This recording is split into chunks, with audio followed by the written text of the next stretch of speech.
누가복음 23장 33절에서 46절 말씀 함께 합니다.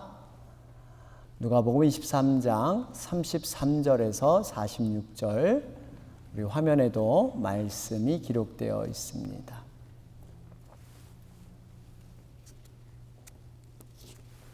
누가복음 23장 33절에서 46절입니다. 제가 대표로 봉독해 올립니다. 해골이라 하는 곳에 이르러 거기서 예수를 십자가에 못 박고 두 행악자도 그렇게 하니 하나는 우편에 하나는 좌편에 있더라. 이에 예수께서 이르시되 아버지 저들을 사하여 주옵소서, 자기들이 하는 것을 알지 못함이니이다 하시더라. 그들이 그의 옷을 나눠 제비 뽑을새 백성은 서서 구경하는데 관리들은 비웃어 이르되 저가 남을 구원하였으니 만약 하나님이 택하신 자 그리스도이면 자신도 구원할지어다 하고, 군인들도 희롱하면서 나와 신포도주를 주며 이르되 내가 만일 유대인의 왕이면 내가 너를 구원하라 하더라. 그의 위에 이는 유대인의 왕이라 쓴 패가 있더라. 달린 행악자 중 하나는 비방하여 이르되 내가 그리스도가 아니냐 너와 우리를 구원하라 하되, 하나는 그 사람을 꾸짖어 이르되 내가 동일한 정죄를 받고서도 하나님을 두려워하지 아니하느냐. 우리는 우리가 행한 일에 상당한 보응을 받는 것이니 이에 당연하거니와 이 사람이 행한 것은 옳지 않은 것이 없느니라 하고, 이르되 예수여 당신의 나라에 임하실 때 나를 기억하소서 하니, 예수께서 이르시되 내가 진실로 내게 이르노니 오늘 내가 나와 함께 낙원에 있으리라 하시니라. 때가 제6시쯤 되어 해가 빛을 잃고 온 땅에 어둠이 임하여 제9시까지 계속하며 성소의 휘장이 한가운데 찢어지더라. 예수께서 큰 소리로 불러 이르시되 아버지 내 영혼을 아버지 손에 부탁하나이다 하고 이 말씀을 하신 후 숨지시니라. 아멘. 할렐루야. 오늘 오신 모든 분들 주님의 이름으로 축복하고 환영합니다. 오늘 우리 지금 사순절을 보내고 있는데요, 첫 번째 주일입니다. 여러분, 우리가 특별한 이 사순절을 보내면서 이 사순절에 대해서 좀 제가 함께 묵상을 하면서 우리들의 신앙을 이렇게 돌아보길 원합니다. 여러분, 우리가 믿는 기독교는 하나님의 아들 예수님이 중심이 되어 계시죠. 그래서 여러분, 예수님이 태어난 날 성탄절을 기념하고 있고요. 또 예수님께서 죽음에서 부활하신 바로 부활절을 기념하고 있습니다. 이런 의미에서 기독교를 이렇게 특징지어 말하라고 한다면 기독교는 십자가의 종교다, 부활의 종교다, 이렇게 말할 수가 있습니다. 그런데요, 우리가 한 가지 이렇게 관가하기 쉬운 것은 십자가와 부활 사이에 죽음이라는 과정이 들어 있다는 것입니다. 다시 말해서 여러분, 예수님께서 죽음에 대해 우리는 상당 부분 너무 쉽게 넘어가는 이러한 모습이 있지 않나 생각해 볼 수가 있습니다. 나름대로 그 이유가 있어요. 여러분, 이 예수님의 죽음하면 이 죽음이 굉장히 짧은 시간에 이루어졌죠.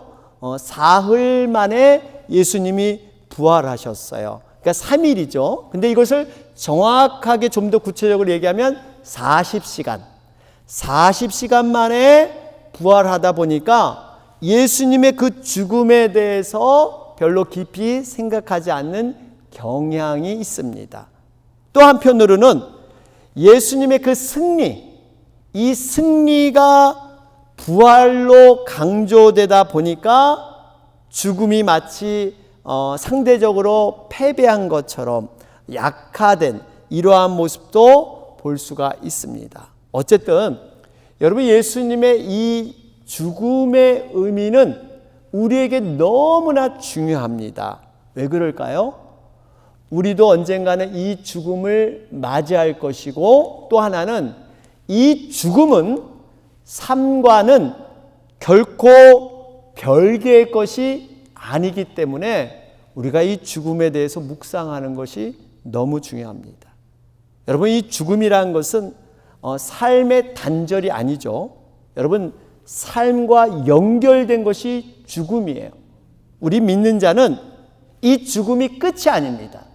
이 죽음이 영원한 생명으로 들어가는 하나님의 나라, 천국의 관문이기 때문에 여러분, 이 죽음을 우리는 깊이 있게 돌아볼 필요가 있다는 거예요. 이런 의미에서 여러분, 이 사순절은 예수님의 죽음을 통해서 우리들도 언젠가는 이 죽음이라는 과정을 거치게 될 텐데, 과연 예수님의 죽음의 의미가 우리에게 어떤 의미가 있는가? 그리고 예수님은 그 죽음의 마지막 과정에서 어떻게 그 죽음을 맞이하셨는가? 이것을 살펴보는 것이 중요합니다. 여러분, 사순절이라고 하면 약간은 생소하신 그러한 분들도 계실 거예요. 여러분, 성경에서 많은 숫자들이 의미가 있는데 이 40이라는 것은 성경에서 굉장히 중요한 의미가 있습니다. 예수님께서 40일 동안 광야에서 시험을 받으셨어요. 모세는 40일간 시내산에서 지내기도 했습니다. 이스라엘 백성은 40년간 광야 생활에서 훈련을 받았고요. 제가 앞에서도 말씀드렸지만 예수님께서 죽음에서 부활하기까지 3일간 죽음에 머무셨는데 사실은 40시간. 여러분, 예수님께서 부활하신 후에 승천하시기까지 이 땅에서 계신 기간이 40일. 어떻게 보면 이 40이라는 것이 여러모로 반복하고 있습니다. 그래서 이 40이라는 의미는요, 고난과 갱신, 회복, 이러한 뜻이 포함되어 있습니다. 그러니까 사순절은 그러한 의미를 생각하면서 지내는 기간이에요. 그러면 이 사순절은 여러분 어떻게 결정될까요? 여러분, 사순절은요, 이 부활절을 기준으로 결정되게 됩니다. 그러면 부활절은 그러면 또 어떻게 결정될 것이냐? 여러분, 저도 이 부분이 굉장히 궁금했어요. 왜냐하면 부활주일이 해마다 해가 바뀌면 부활주일이 바뀌는 거 여러분 아시죠? 자꾸 바뀌는데 왜 이렇게 부활주일이 왔다 갔다 하는가? 이거에 대한 궁금증이 있었습니다. 그런데 여러분, 부활주일은 이렇게 결정이 돼요. 부활절이 이렇게 해마다 왔다 갔다 하는 이유는 음력을 사용하는 교회들이 초대교회에 있었는데 그 교회들의 상황을 고려해줘서 325년 니케아 공의회에서 결정을 했습니다. 부활주의를 어떻게 정의할까? 이렇게 정의를 하게 됐습니다. 춘분 후 첫 번째 보름달이 뜬 뒤 다가오는 주일. 여러분, 이게 또 춘분이라 그러면 또 굉장히 어려워요. 계속 이 춘분이 뭐냐? 여러분, 춘분 들어보셨죠? 24절기 중에 이 절기 하나 들어있는데, 춘분은 쉽게 말하면 하루의 그 중에서 낮과 밤이 동일한 시간. 그래서 춘분이 지나게 되면 점점 어때요? 낮이 길어지는 이러한 현상이 나타나죠. 그래서 춘분은 낮과 밤이 동일한 그러한 시간을 갖는 것이 춘분입니다. 그 춘분 후에 첫 번째 보름달 만월이 떴을 때 그 후에 오는 주일이 바로 부활주일, 이렇게 결정되는 거예요. 그래서 이번 해 춘분이 언젠가 바로 이 3월 20일이 춘분이 돼요. 3월 20일. 그래서 이 춘분 후에 첫 번째 보름달이 뜬 후 이 주일이 바로 3월 31일이 됩니다. 그래서 이 부활주일은 해마다 빠르면 여러분 한 3월 22일이 되고요. 늦으면 4월 25일. 요 안에 부활주일이 항상 있게 돼 있습니다. 여러분 한번 참고로 알아주셨으면 좋겠어요. 그러면서 이제 중요한 것은 이렇게 부활주일이 한 기준이 돼서 무슨 일이 있냐면요. 부활절 앞으로 40일을 사순절이라고 합니다. 부활주일을 기준으로 앞에 40일을 사순절. 이때는 물론 주일은 뺍니다. 주일은 빼서 사순절. 이 사순절 때 뭐하냐? 바로 십자가의 고난과 희생과 헌신을 생각하면서 주님과 함께 그 고난에 동참하는, 경건에 힘쓰는 이러한 그 기간이 사순절이에요. 부활주일이 있은 후 50일 뒤로는 뭐냐? 성령 강림절이에요. 이때는 주일을 포함합니다. 이때 뭐 하느냐? 이제 부활한 그 예수님의 그 생명, 기쁨, 감사, 이걸 생각하면서 우리에게 하늘에서 이 땅에 내려오는 가장 큰 좋은 선물, 뭘까요? 성령 아니겠어요? 성령? 너에게 가장 선한 것, 좋은 것을 주시기로 약속했는데 그 성령이 이 땅에 오신 것을 기념하면서 함께 기쁨으로 예배하는 것. 바로 이것이 이제 기독교의 절기로 구별되어 있습니다. 어쨌든 여러분, 우리가 이렇게 부활주일 앞으로 40일을 우리가 생각하면서 사순절을 지내게 됐는데, 이 사순절의 그 첫날은 항상 수요일이 되게 되어 있어요. 그렇죠? 주일날부터 따져서 40일을 따지니까 항상 수요일, 그때가 바로 제2의 수요일, 애쉬 웬즈데이라고 그래요. 여러분, 이 당시 그 구교에서는 이때 금식도 하고 금육이라 그러죠. 고기를 먹지 않는 날로 지켰습니다.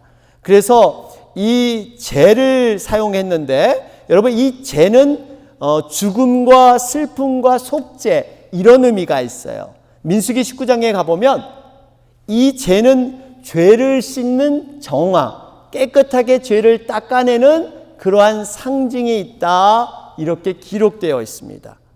우리가 잘 알고 있는 이 욥기서에 보면 욥이 하나님 시련 앞에서 자신의 죄를 씻기 위해서 그가 어디에 앉았습니까? 잿더미 위에, 잿더미. 이러한 의식 때문에 초대교회에서는 이렇게 제의 수요일이 되면 사제들이 이렇게 신자들 머리 위에 제를 뿌린다든지 아니면 이마에 이렇게 숟가락을 바르는 이러한 행사가 있었습니다. 이 회개를 강조하면서 인생의 무상함을 상기시키고 있는 거예요. 결국 우리의 인생이 뭐냐? 이처럼 먼지와 재처럼 사라져버릴 인생, 무한한 것 같아도 우리가 별 가치 없는 인생을 살게 되니까 좀 더 이제는 앞으로 올바르고 가치 있는 삶을 살아라, 새로운 마음으로 이렇게 살아라 하는 의미가 애쉬 윈즈데이, 바로 제2의 수요일에 있는 것입니다. 제가 이렇게 조금은 이렇게 장황하게 설명드린 이유는요, 여러분 이 사순절의 의미를 좀 더 구체적으로 알기 위해서 여러분 이렇게 설명을 드린 것입니다. 그럼 우리는 이 사순절 기간을 어떻게 보내야 될 것인가? 과연 사순절 기간 하나님은 어떻게 보내길 원하시는 것을 원하실까? 무엇보다도요, 우리 각자의 신앙의 상태를 돌아보면서 우리의 기본, 정말 우리 주님과 사랑했던 첫사랑의 그 관계로 돌아가는 그러한 시간이 되어야 합니다. 다들 아시겠지만 여러분, 운동선수들이 가장 두려워하는 것이 있다면, 운동선수들이 가장 두려워하는 것이 있다면 뭐가 있을까요? 여러 가지가 있겠죠. 갑자기 몸이 아프다든지, 몸이 사고를 당한다든지, 아니면 좀 더 실제적으로 뭔가 내 연봉이 삭감된다든지, 아니면 어떤 그 팀에 기여를 하지 못하니까 소속팀에서 퇴출된다든지. 여러분, 이런 경우 굉장히 난감해할 수 있습니다. 이런 일이 있으면 굉장히 힘들어할 수 있어요. 그런데 정말 자신에게 두려운 것이 또 하나 있습니다. 그것이 뭐냐면 바로 슬럼프에 빠지는 겁니다. 슬럼프에 빠지는 거예요. 내가 몸이 다친 것도 아니에요. 내가 어떤 별 큰 것도 없는데 예전처럼 똑같이 연습하고 하는데 그 실력이 나오지 않는 거예요. 예전처럼 기록이 나오지 않습니다. 굉장히 스스로 힘들어하는 경우예요. 여러분, 이럴 때 선수들이 어떻게 할까요? 기본으로 돌아갑니다.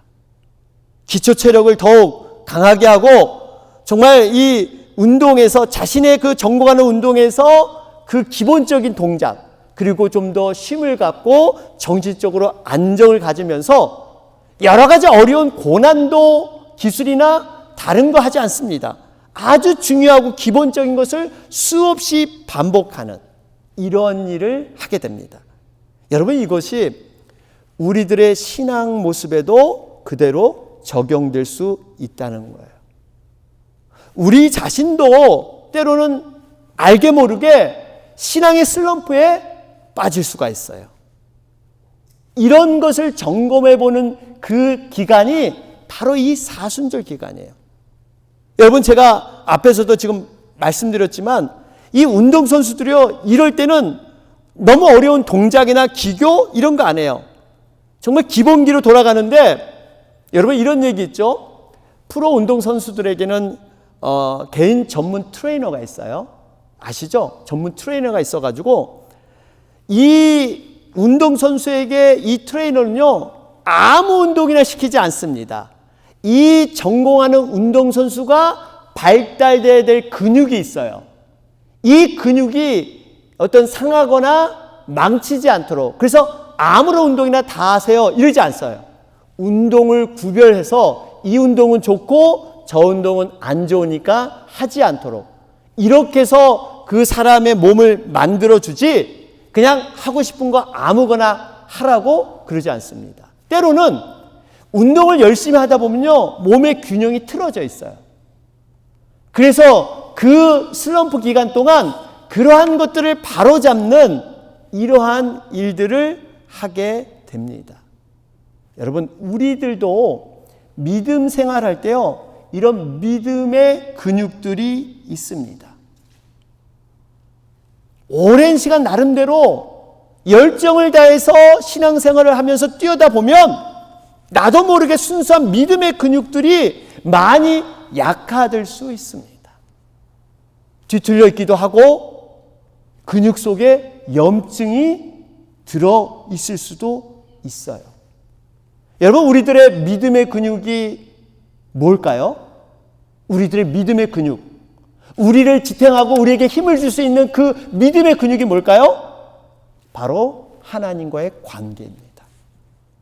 우리의 신앙생활에서 가장 중요한 것은 어떤 행위나 업적과 공로가 아니에요. 과연 내가 하나님과의 관계가 어떤가? 이 관계가 있어야 힘을 내고 버틸 수 있고 움직일 수 있는 거예요. 그런데 여러분, 이 하나님과의 이 관계, 정말 하나님과 나만 아는 그 은밀하고 두터운 신뢰의 관계가 있어야 되는데 신앙생활을 하다 보면 이 근육들이 많이 망가져 있을 수가 있습니다. 어느덧 순수했던 하나님의 관계가 거칠해적인 것, 사람들의 눈을 의식하기 시작하면서 내가 예전과 같이 예배를 드리고 봉사를 해도 감사가 없고 감격이 없고 무의식적인 그냥 습관적인 행위에 나도 모르게 빠져갈 수가 있어요. 교회 사역이라는 이런 책임감, 어떤 의무감, 이것 때문에 그냥 하는 대로 습관적으로 감당할 수 있다는 거예요. 이런 모습을 하나님은 기뻐하지 않으십니다. 바로 이 사순절 기간 동안 이 몸의 트레이너를 통해서 이 신앙의 근육을 다시 제대로 점검하면서 만드는 기간, 기본으로 돌아가는 기간, 여러분 이것이 사순절 기간인 줄로 믿습니다. 여러분, 신앙의 근육, 신앙의 근본, 이거는 은밀히 보시는 하나님과의 관계. 사람들은 모릅니다. 근데 나만 하나님과의 아는 그 관계, 이것을 말씀을 통해서 회복하는 기간이 바로 사순절 기간이에요. 우리가 잘 아는 이 산상수훈의 가르침을 보면요, 마태복음 5장에서 7장에 나오잖아요. 여기 6장을 통해서 주고자 하는 교훈이 뭐냐면요, 신앙생활에서 꼭 해야 할 것들, 거기 보면 구제와 기도와 금식과 물질 헌신에 대해서 이렇게 쭉 언급을 하면서 이것을 어떻게 하라든지, 아니면 이것이 왜 필요한지 어떤 목적과 방법, 의미에 대해서 말씀하지 않습니다. 이 모든 것을 이미 그들은 열심히 행하고 있었어요. 그들에게 하신 말씀은 이 모든 일을 할 때 사람들 앞에 보이려고 외식적으로 하지 마라, 이 말씀을 주셨어요. 사람을 의식해서 사람에게 보이려고 너희들 구제하고 기도하고 금식하고 물질 헌신 잘하는데 이것을 사람들 보이려고 하지 마라, 이 말씀을 하셨어요. 이건 우리들에게 하시는 경고의 말씀입니다. 여러분, 우리의 믿음이 만일 어떤 상황 때문에, 어떤 사람 때문에 우리의 믿음이 오르락 내리락 한다면 한 번쯤 점검해 봐야 해요. 내가 변함없고 신실하신 하나님 앞에 신앙생활을 하고 있는가? 아니면 어떤 상황, 어떤 사건, 어떤 사람, 거기에 따라서 내가 내 신앙이 오르락내리락 하는가? 여러분, 사순절 기간 우리의 신앙, 하나님은 은밀히 보시는, 은밀한 중에 보시는 그러한 하나님, 그걸 연습해 보는 거예요. 찬송가 539장 1절 가사죠. 여러분, 이 찬송, 너 예수께 조용히 나가 내 모든 짐 내려놓고 주 십자가 사랑을 믿어 죄사함을 너 받으라. 주 예수께 조용히 나가 내 마음을 쏟아놓으라. 늘 은밀히 보시는 주님, 큰 은혜를 베푸시리. 늘 은밀히 보시는 주님이 큰 은혜를 베푸시리. 우리가 신앙의 참된 근육은 늘 은밀히 보시는 주님이 나와 함께하고 있다. 바로 이걸 고백하는 거예요. 한번 이걸 우리 한번 같이 한번 찬양해 볼까? 1절만 한번 찬양해 보겠습니다. 너 예수께 조용히 나가 내 모든 짐 내려놓고 주 십자가 사랑을 믿어 죄사함을 너 받으라. 주 예수께 조용히 나가 내 마음을 쏟아놓으라. 늘 은밀히 보시는 주님, 그 은혜를 베푸시리.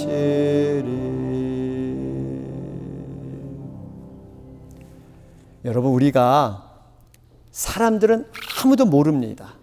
그런데 주님 옆에 조용히 나가서 우리의 아프고 상한 마음, 여러분, 그것을 다 쏟아놓게 되면요, 우리 주님은 그것을 은밀히 보세요. 그리고 하나님을 위로해 주십니다. 내가 너의 마음을 다 안다. 지금 너가 상하고 지친 그 너의 마음을 내가 다 안다. 그리고 큰 은혜를 우리에게 내려주실 줄로 믿습니다. 우리 주님은 은밀한 중에 보고 계세요. 그래서 우리가 이 은밀한 중에 주님을 만나기 위해서는 기다림이 필요해요. 인내가 필요합니다. 은밀하게 보시는 주님이 그냥 빨리 우리를 만나주시면 좋으련만 이 기간이 필요한 거예요. 여러분, 우리가 신앙의 순수함은 다른 게 아니에요. 모든 거 다 걷어내고 그저 이 은밀히 보는 하나님을 붙잡고 나가는 게 이게 회복하는 거예요. 고린도후서 4장 18절 말씀에도 이렇게 말씀하시죠. 우리가 돌아보는 것은 보이는 것이 아니요 보이지 않는 것이니 보이는 것은 잠깐이요 보이지 않는 것은 영원함이라. 여러분, 우리가 사람을 의지하고 보이는 것을 의지하면 진정으로 하나님이 보여주고자 하는 영원한 보이지 않는 것을 놓쳐버리는 이런 안타까움을 겪을 수가 있습니다. 무엇이 우선이 되어야 되느냐?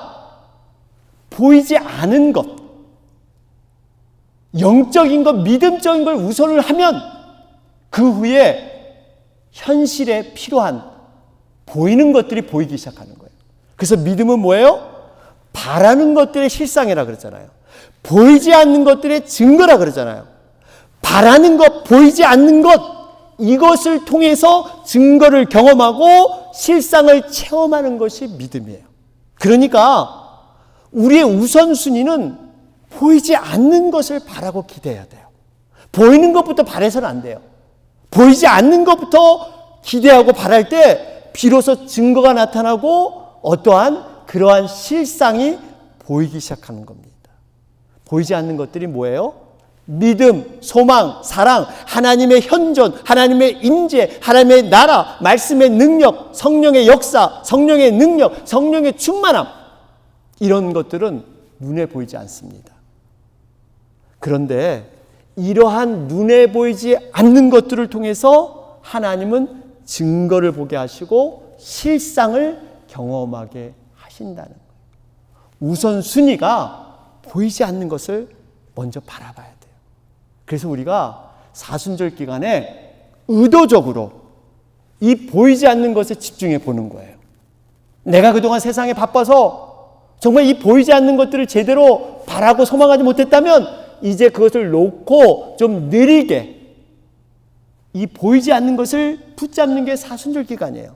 그래서 사순절 영어로 뭐라 그러면 여러분 렌트라 그래요. 렌트. 예? 렌트. 이 뜻은 느리다 이런 뜻이 있어요. 느리다. 빠르고 바쁜 것, 급한 것 이제는 좀 내려놓고 지금까지 목표를 위해서 우리가 열심히 달려왔고 성공을 위해서 열심히 살았다면 약간 느리게 주변을 살피면서 나를 살피면서 기다림을 갖고 정말 영적인 것, 믿음적인 것을 바라보자는 거예요. 사순절은 그래서 기다림의 의미가 있고 준비하는 시간입니다.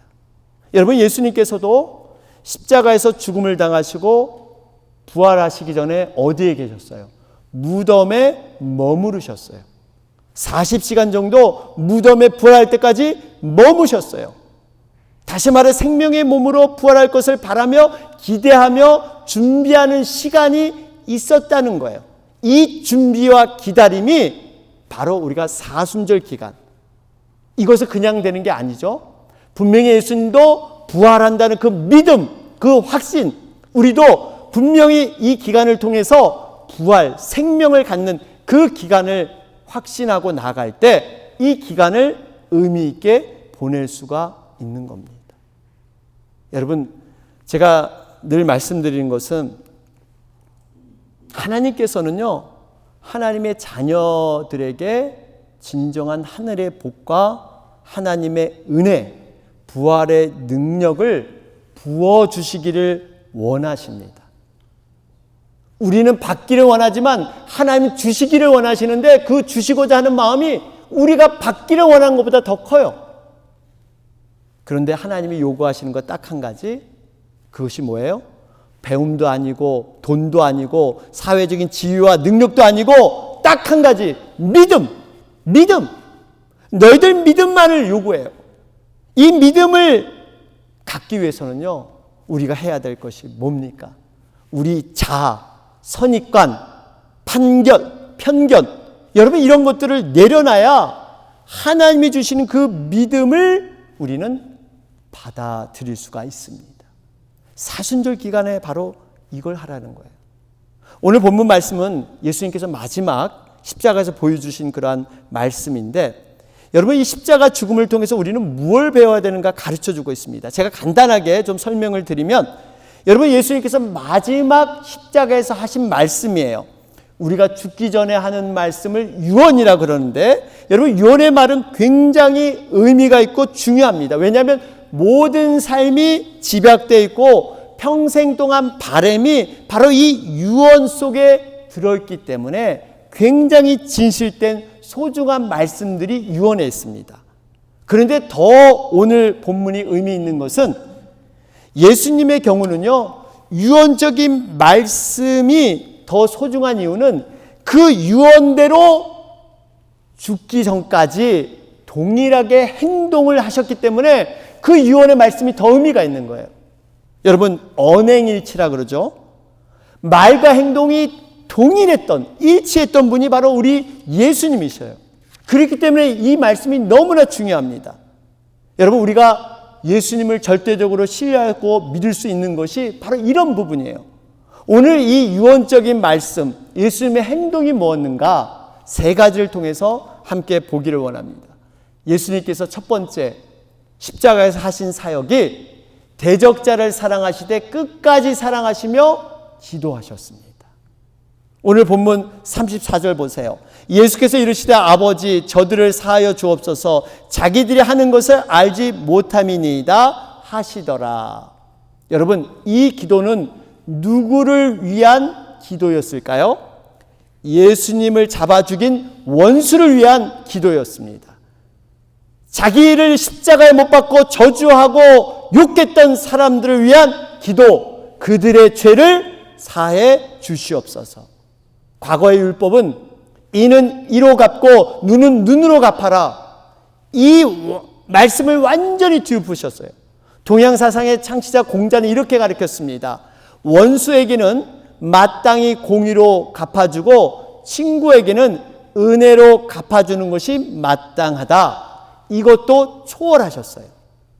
여러분 사랑과 용서는 움직이는 동사라 그러죠.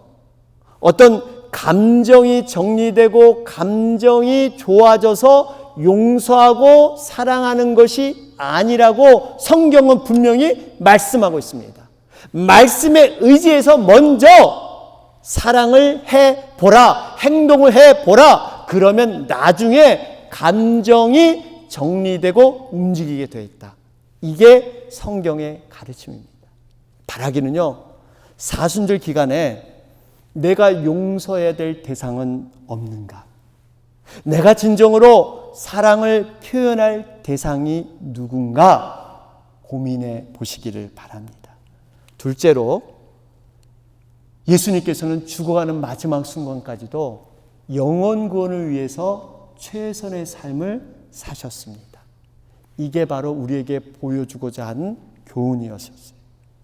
예수님이 십자가에 달리실 때 양옆에 두 강도가 있었죠. 한 명은 39절에 보니까 예수님을 비방했습니다. 다른 한 명 40절에 보니까 비방하는 강도를 오히려 책망하고 있었죠. 이 오른편 강도가 나아가서 41절 42절에 보면 자기 죄를 인정하면서 예수님은 죄가 없으신 무음한 분이다 이렇게 증거하고, 주님 나라가 임하면 나도 함께 임하게 해달라고 간구하는 내용이 나옵니다. 이럴 때 회개한 죄인에게 구원을 43절에 예수님이 선포합니다. 예수께서 이르시되 내가 진실로 내게 이르노니 오늘 내가 나와 함께 낙원에 있으리라. 여러분 예수님께서 십자가에 죽어가는 과정에서도 회개하는 강도를 생각하며 죽어가는 그 과정에서도 힘쓴 것이 영혼 구원이었습니다. 이 구원의 약속, 사실 처음에는 동일하게 두 사람에게 주어졌죠. 똑같은 상황, 똑같은 장소에 두 강도가 있었습니다. 그런데 오로지 오른편 강도만 구원을 받았어요. 다른 본문 마가복음 15장에 가보면요, 처음에 이 두 강도는 동일하게 예수님을 욕하고 저주했다. 이렇게 기록되어 있어요. 이렇게 동일하게 악했던 두 강도가 한 명만이 마음이 바뀌고 변화되었는데 그 계기가 뭐예요? 바로 이 34절, 우리가 앞에서도 살펴봤던 이 34절의 말씀 때문이에요. 아버지, 저들을 사하여 주옵소서. 이 오른편에 있던 강도가 그 마음이 바뀌게 된 계기가 바로 이 예수님께서 기도하는 이 내용.